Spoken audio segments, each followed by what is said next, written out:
तभी जीसस ने मैसेज दिया है, दुनिया के थके हारे और बोझ नीचे दबे लोगों, मेरे पास आओ, मैं तुम्हें विश्राम दूंगा। परमेश्वर ने कहा उसकी सुंदरता आदमियों की जैसी नहीं रह गई थी, इतना उसको नोचा गया था ताकि आपकी सुंदरता वापस आ सके, आपकी मैरिज की सुंदरता वापस आ सके। वचन कहता है कि जब यीशु मसीह के ऊपर कोड़े लगाए गए थे, 39 कोड़े पड़े थे, अगर आप उन कोड़ों को देखेंगे तो वो कोड़े ऐसे निकले हुए होते थे और उनमें बड़ा चमड़ा और लोहा और उसके ऊपर हड्डियों के टुकड़े और धातु के टुकड़े तीखे करके लगाए होते थे। जब वो एक कोड़ा पड़ता था तो वो मांस को नोच के बाहर निकालता था और यीशु मसीह की पीठ से लेके बैक से बटक से लेके नीचे पांव तक नीचे तक वो पूरा छील दिया गया था और हड्डियां नजर आ रही थी, मांसपेशियां फट गई थी, मांस फट गया था। हड्डियां आप गिन सकते थे, जीसस क्राइस्ट की हड्डी टांग की, ये हड्डी पीठ की पसलियां आप गिन सकते थे, देख सकते थे कि बाइबल कहती है कि वो उसकी सुंदरता आदमियों की जैसी नहीं रह गई, क्योंकि उसका रूप यहां तक बिगड़ा हुआ था कि मनुष्य का सा ना जान पड़ता था।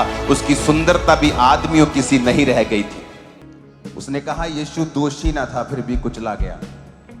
यीशु मसीह के ऊपर 6 मुकदमे चले थे, 6 मुकदमे, 3 रिलीजियस, 3 सिविल। 3 मुकदमे धार्मिक थे और 3 मुकदमे सिविल थे, यानी दुनियावी थे। जो रिलीजियस मुकदमे थे, पहले वो हन्ना के पास चला जो महायाजक का ससुर था।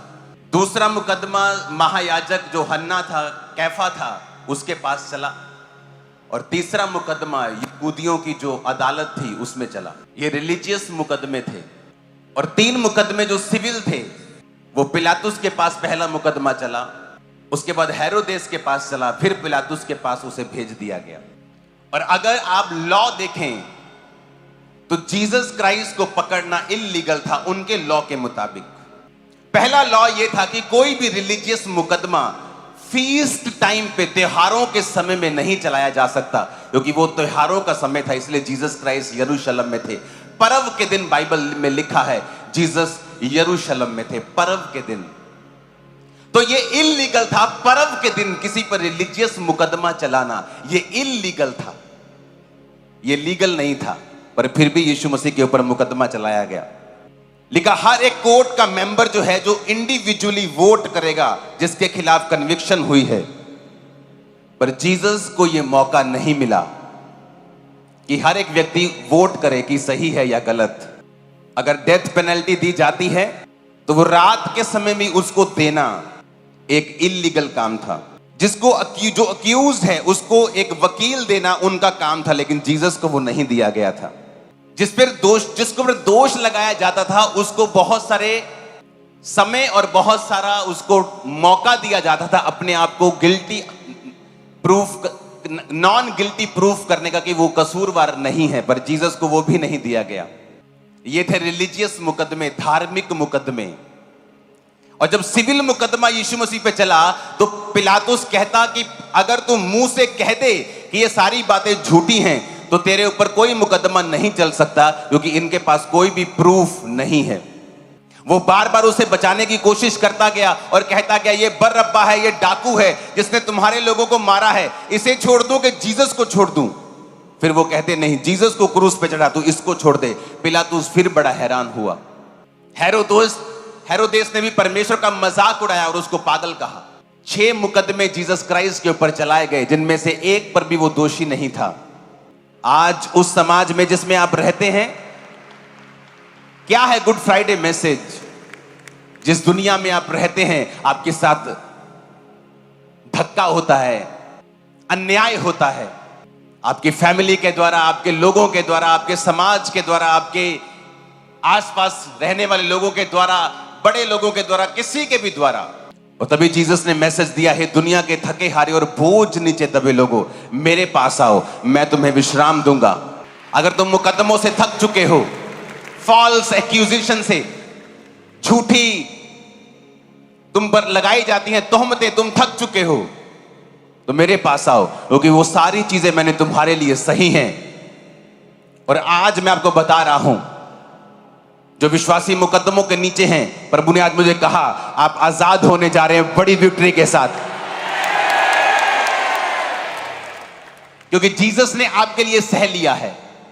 अगर उसने सिर्फ लहू बहाना होता तो वो आता, कोई उनको तलवार मार देता या उनको कुछ मार देता, वो लहू बहता और वो आपके और मेरे पापों की माफी का इंतजाम हो जाता। लेकिन बाइबल कहती है कि जीसस ने बिल्कुल राइट, बिल्कुल हर एक चीज का प्राइस पे किया है जीसस क्राइस्ट ने। उसने टॉर्चर सहा, 6 ट्रायल सहे, और बाइबल कहती है, मैं आपको कल भी ये बात बता चुका हूं, उसने मेंटल टॉर्चर सहा। कहां पर? गतसमनी के बाग में। गतसमनी का मतलब है ऑयल प्रेस, यानी तेल को प्रेस करने वाली मशीन। कि जब आप तेल में बादाम डालते हैं, ऑलिव डालते हैं, उसको पीसते हैं तो नीचे से तेल निकलता है। क्यों परमेश्वर ने गतसमनी बाग को चुना? क्योंकि परमेश्वर को मालूम था कि उसे भी ऑलिव्स की तरह, जैतून की तरह प्रेस किया जाएगा और वो ऑयल, वो मसा, वो ग्रेस निकलेगी जो तुम्हारे लोगों के लिए होगी। उसे मालूम था। और वचन कहता है कि जब वो गतसमनी बाग के अंदर था तो वचन कहता है, जब आप पढ़ते हैं कि यीशु मसीह का जो पसीना था वो ब्लड से मिलकर आ रहा था। लोगों को लगता है कि लिखा है कि खून की तरह, कि वो एक शायद मुहावरा है कि यार खून पसीना एक करता आपा, मतलब बहुत मेहनत की। उनको लगता है कि शायद जीसस क्राइस्ट बहुत ज्यादा प्रार्थना में थे, कि मतलब ऐसा उन्होंने एज ए शाब्दिक इल्यूजन क्रिएट की है कि जीसस क्राइस्ट का पसीना ना लहू की माफिक निकल रहा था। लेकिन ऐसा नहीं था, ऐसा नहीं था। मैं आपको वचन से समझा सकता हूं। अगर आप भजन संहिता पढ़ेंगे ना, उसकी 12 से 18 में लिखा, बहुत से सांडों ने मुझे घेर लिया है, बशान के बलवंत सांड मेरे चारों ओर घिरे हुए हैं। वे फाड़ने वाले और गर्जने वाले सिंह के समान मुझ पर अपना मुंह पसारे हुए हैं। मैं जल के समान बह गया, मेरी हड्डियों के जोड़ उखड़ गए, मेरा हृदय मोम हो गया, वह मेरी देह के भीतर पिघल गया, मेरा बल टूट गया, मैं ठीकरा हो गया, मेरी जीभ मेरे तालू से चिपक गई, और तू मुझे मारकर मिट्टी में मिला देता है। क्योंकि कुत्तों ने मुझे घेर लिया है, कुकर्मियों की मंडली मेरे चारों ओर मुझे घेरे हुए है। वे मेरे हाथ और मेरे पांव छेदते हैं, मैं अपनी हड्डियां गिन सकता हूं। वे मुझे देखते और निहारते हैं, वे मेरे वस्त्र आपस में बांटते हैं और मेरे पहरावे पर चिट्ठी डालते हैं। ये दुनिया के किसी आदमी के ऊपर वचन लगता नहीं है जीसस क्राइस्ट के अलावा, क्योंकि जीसस क्राइस्ट को मारने से पहले उन्होंने परमेश्वर का कुर्ता, जो परमेश्वर पहनते थे, जो बिना सीन का होता था, बड़ा एक्सपेंसिव कपड़ा होता था। बाइबल कहती है जीसस क्राइस्ट के उस कपड़े को लेने के लिए कि कौन लेगा, कौन सा सिपाही लेगा, उन्होंने चिट्ठी डाली थी, यानी लॉटरी सिस्टम निकाला था, डाइस किया था कि किसका नाम आएगा वही ये कुर्ता लेगा। वो मेरे वस्त्र आपस में बांटते और मेरे पहरावे पर चिट्ठी डालते हैं। मैं अपनी सब हड्डियां गिन सकता हूं, वो मुझे देखते और निहारते हैं। वचन कहता है कि जब यीशु मसीह के ऊपर कोड़े लगाए गए थे, 39 कोड़े पड़े थे। अगर आप उन कोड़ों को देखेंगे तो वो कोड़े ऐसे निकले हुए होते थे और उनमें चमड़ा और लोहा और उसके ऊपर हड्डियों के टुकड़े और मांस और धातु के टुकड़े तीखे करके लगाए होते थे, कि जब वो एक कोड़ा पड़ता था तो वो मांस को नोच के बाहर निकालता था और यीशु मसीह की पीठ से लेके, बैक से, बटक से लेके नीचे पांव तक, नीचे तक वो पूरा छील दिया गया था और हड्डियां नजर आ रही थी, मांसपेशियां फट गई थी, मांस फट गया था। हड्डियां आप गिन सकते थे, जीसस क्राइस्ट की हड्डी टांग की, ये हड्डी पीठ की, पसलियां आप गिन सकते थे, देख सकते थे कि बाइबल कहती है कि वो उसकी सुंदरता आदमियों की जैसी नहीं रह गई थी। ये तो दाऊद के भजन संहिता है, जीसस क्राइस्ट के जन्म से कितने हजार साल पहले की ये बातें हैं। उसने कहा मेरा बल टूट गया, ठीकरा हो गया। उसने कहा मैं जल के समान बह गया, मेरी हड्डियों के जोड़ उखड़ गए। जब यीशु मसीह को कीलों के साथ क्रूस पर ठोका गया था और जब वो क्रूस खड़ा किया गया था, जब झटका लगा था खड़े करते वक्त, तो जीसस क्राइस्ट के जो हड्डियों के जोड़ थे, क्योंकि उनका सारा जो भार था वो उनकी हड्डियों के ऊपर था, उनके हाथों और पांवों के कीलों ने उनको संभाला हुआ था। तो जब जीसस क्राइस्ट को खड़ा किया था तो जीसस क्राइस्ट की हड्डियों के जो जोड़ थे वो उखड़ गए थे। और जब उनको कोड़े लगाए गए थे तो उस कोड़ों का नाम एक उपनाम होता था, जिसका मतलब होता था हाफ डेथ, क्योंकि जो कोड़े खाते थे, 39 कोड़े जिस व्यक्ति को पड़ते थे, उनमें से आधे व्यक्तियों की मृत्यु उन्हीं कोड़ों के कारण हो जाती थी। वो आगे जा ही नहीं पाते थे। जिसको कोड़े पड़ते थे, अगर मान लो थोड़ा बहुत माड़ा मोटा बंदा कमजोर है, वो 39 कोड़ों में ही अपना दम तोड़ देता था, क्योंकि ब्लड फ्लैश मांसपेशियां जब फटती थी तो वो उन्हीं कोड़ों की मार से वो मर जाता था। और वचन में लिखा हुआ है कि परमेश्वर ने कहा मेरा हृदय मोम हो गया, वह मेरी देह के भीतर पिघल गया। आपको लगता है कि परमेश्वर कोई शाब्दिक बात कह रहे हैं, इस तरह लोग बोलते हैं कि यार मेरा दिल टूट गया।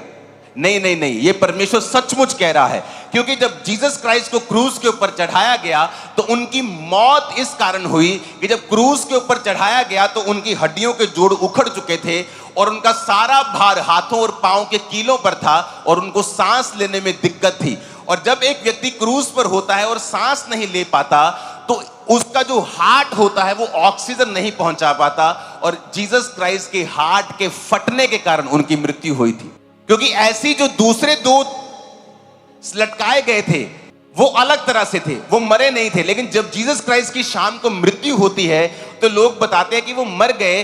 और जब अंदर अथॉरिटीज को मालूम होता है वो बड़े हैरान होते हैं कि इतनी जल्दी कैसे मर गए, क्योंकि जीसस के कोड़ों के कारण, उसके वो हाथों और पैरों के कीलों के कारण, और सारा भार हार्ट के ऊपर था, और वो जब पंप करता जा रहा था और ऑक्सीजन सप्लाई करता जा रहा था, और एक प्रेशर के कारण बाइबल कहती वो मोम हो गया और फट गया और पिघल गया, यानी जीसस का हार्ट फट गया। इसलिए जब नेजा मारा गया था पसली के ऊपर, वहां से पानी भी निकला था और लहू भी निकला था। मैं ये क्यों चीजें आपको बता रहा हूं, क्योंकि जीसस ने आपके लिए परफेक्ट प्राइस पे किया है।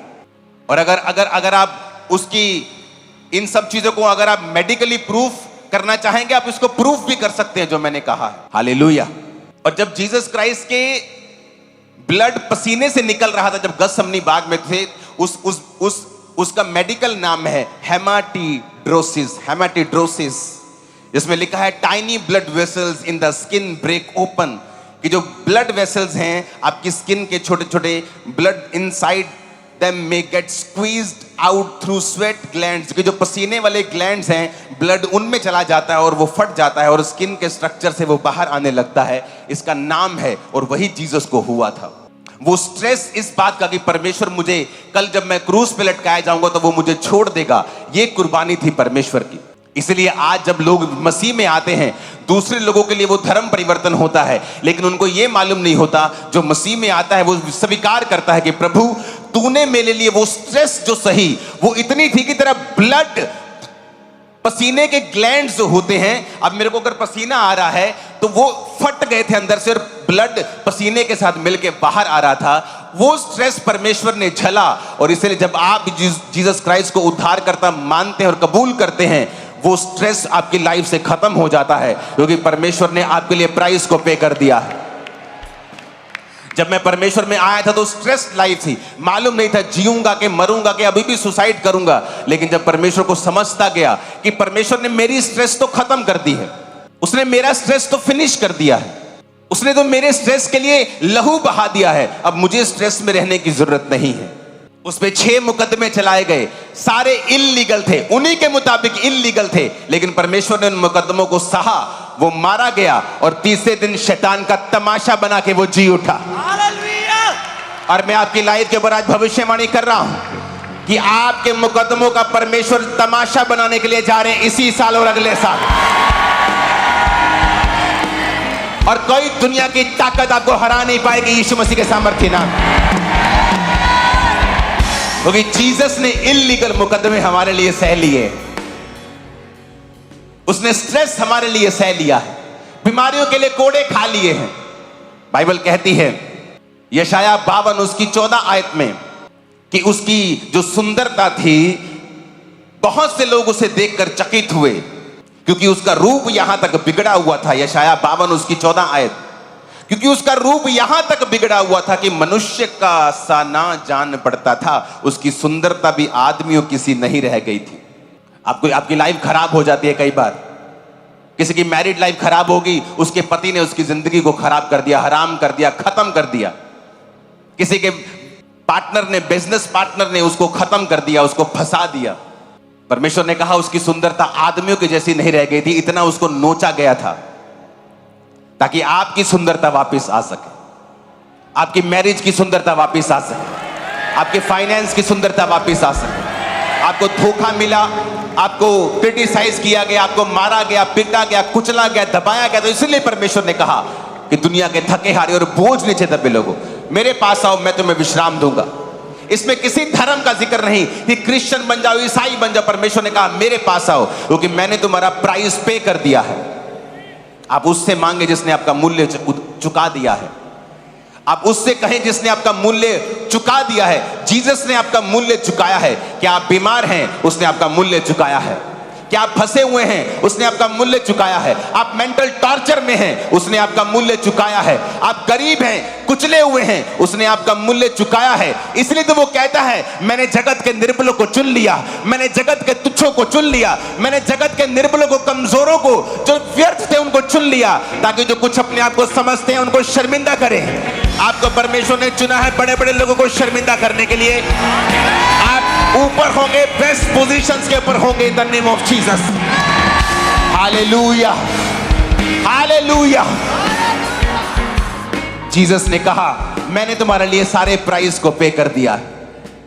उस गतसमनी बाग में वो रोया, वो परमेश्वर के सामने, बाइबल कहती है उसने आंसुओं को बहा बहा कर प्रार्थना की। यीशु मसीह ने उस सारे मूल्यों को परमेश्वर ने कहा अदा किया। आमीन। सारे मूल्यों को उसने अदा किया। जो कुछ भी उसने आपके लिए करना था, वो गरीब घर में जन्मा, ताकि आप ये ना कहें कि जीसस को क्या मालूम गरीबी का। वो बीमार रहा उस क्रूस के ऊपर, ताकि आप ना कहें जीसस को बीमारी का क्या मालूम। उसने मेंटल टॉर्चर सहा, उसने इल्लीगल मुकदमे सहे, उसने वो सारा कुछ सहा जो आम एक आदमी सहता है। और बाइबल कहती वो फतह पाकर, क्योंकि पिता का वचन उनके साथ था, फतह पाकर वो ईस्टर के दिन मुर्दों में से जी उठा। और वही वो जीतने की ताकत आज आपके अंदर इम्पार्ट करता है।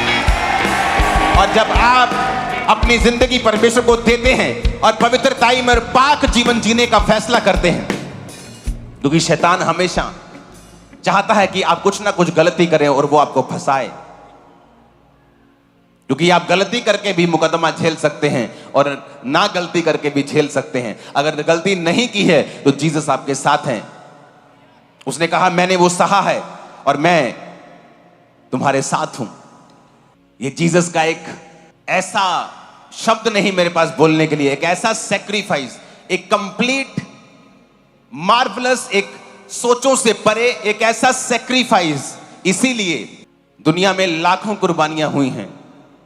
अगर एक एक कुर्बानी को हम चेलों की कुर्बानियों से लेके कलीसिया में जो लोग शहीद हुए हैं परमेश्वर का, अगर उनको मनाना शुरू करें तो रोज हमें हजारों शहीदी दिवस मनाने पड़ेंगे। रोज इतनी कुर्बानियां हैं मसीहत में। लेकिन जीसस की कुर्बानी अगर आप ध्यान से देखेंगे, कोई आपको आसपास भी नजर नहीं आएगा। पतरस कहता मुझे अगर कुर्बान करना है ना तो मुझे क्रॉस उल्टा करके कुर्बान करो। मैं जीसस की तरह कुर्बान नहीं होना चाहता हूं, क्योंकि जो जीसस ने कर दिया वो किसी ने नहीं किया। आप पिक्चर्स में देखो, सब बड़े बड़े ओटीटी प्लेटफॉर्म के ऊपर जब जीसस क्राइस्ट के क्रिसमस का समय आता है तो सेंटा क्लॉज दिखा रहे होते हैं। अरे सेंटा क्लॉज तो मेरे जैसा हो सकता, कोई आदमी हो जो कोई अच्छे काम दो चार कर रहा हो, लेकिन आप उसके नाम पर क्रिसमस नहीं मना सकते। आप अंकुर नरूला के नाम पर क्रिसमस नहीं मना सकते। मैं परमेश्वर नहीं हूं, मैं आपके जैसा मनुष्य हूं। लेकिन फ्यूचर में होगा ऐसा कि जब क्रिसमस आएगा लोगों को जीसस क्राइस्ट के बारे में मालूम होगा। लोग उठेंगे, ऐसे लोग उठेंगे जो बताएंगे रियल सुसमाचार क्या होता है, कि जीसस ने किसी धर्म के लिए जान नहीं दी है, किसी खास व्यक्ति विशेष, किसी जाति के लिए जान नहीं दी है। उसने कहा मैंने तुम्हारे लिए जान दी है। तुम पिछड़े हुए हो, तुम पर जुल्म किया गया है, तुम दुखी हो, बीमार हो, तुम फंसे हुए हो, कलेश में हो, तुम कुचले हुए हो, तुम मेरे पास आओ, मैं तुम्हें विश्राम दूंगा। तुम्हारा मूल्य अदा कर दिया गया है। तुम्हारी गरीबी के लिए मैंने मूल्य अदा कर दिया है, बीमारी के लिए कर दिया है, मेंटल टॉर्चर के लिए कर दिया है, मैंने तुम्हारी सिकनेस के लिए, तुम्हारे डिप्रेशन के लिए, मैंने हर एक चीज के लिए तुम्हारे मूल्य को अदा कर दिया है। अब तुम्हें सिर्फ आना है और बोलना है प्रभु यीशु मसीह आप मेरे उद्धार करता है, मेरे जीवन में आए। मैं आपकी कुर्बानी को रिसीव करता हूं, आपकी कुर्बानी को स्वीकार करता हूं। मेरे जीवन में आए और प्रभु मेरे जीवन में काम करे। मैं अपना जीवन आपको देता हूं। आप बपतिस्मा ले और उद्धार पाएं। फिर देखें कि जो जीसस ने आपके लिए कुर्बानी दी है वो आज भी ताजा है, उसका लहू आज भी ताजा है। कैसे वो आपको छुड़ाता है शैतान के बंधनों से, कैसे वो छुड़ाता है आपको बीमारी के बंधनों से, कैसे वो छुड़ाता है आपको फॉल्स केसेस से, वो आपको छुड़ाएगा और आजाद करके अपने लोगों के बीच में लेके आएगा। आमीन। मेरे को खड़े करने वाला और साथ चाहिए यीशु मसीह के नाम।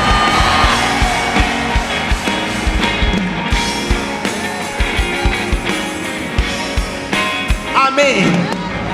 Hallelujah, hallelujah. उसने कहा मेरा हृदय पिघल गया।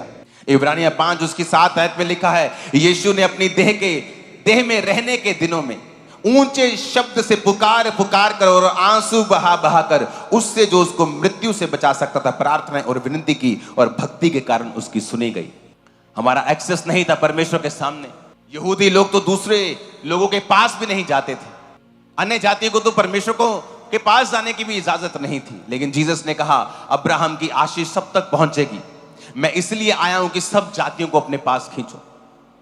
स्वर्ग में लिखा हर एक जाति, हर एक कुल, हर एक भाषा में से एक बड़ी भीड़ व्हाइट कपड़ों को डाले हुए परमेश्वर की सेवा कर रही है। हालेलुया। ये प्रार्थना भी उसी प्राइस के ऊपर की जा रही है। ये प्रार्थना भी उस प्राइस के ऊपर क्लेम किया जा रहा है। प्रभु तूने सह लिया, अब हम तेरे उस मूल्य के कारण जो तूने सहा था, डांटते हैं बीमारियों को, शैतान को। इसलिए कहता हूं शैतान से डरने की जरूरत नहीं, उसकी बात मत सुनो। अगर वो खेलने के लिए कहे मत खेलो, चलने के लिए बोले तो मत चलो, इधर बोले जाने के लिए तो इधर जाओ। उसको अपोज करो, उसको रेजिस्ट करो, उसको डांटो, उसकी बात मत सुनो, तुम फ्री हो जाओगे। उठाओ अपने हाथों को। आज आप तरह तरह के मेंटल टॉर्चर से फ्री होके यहां से जाओगे।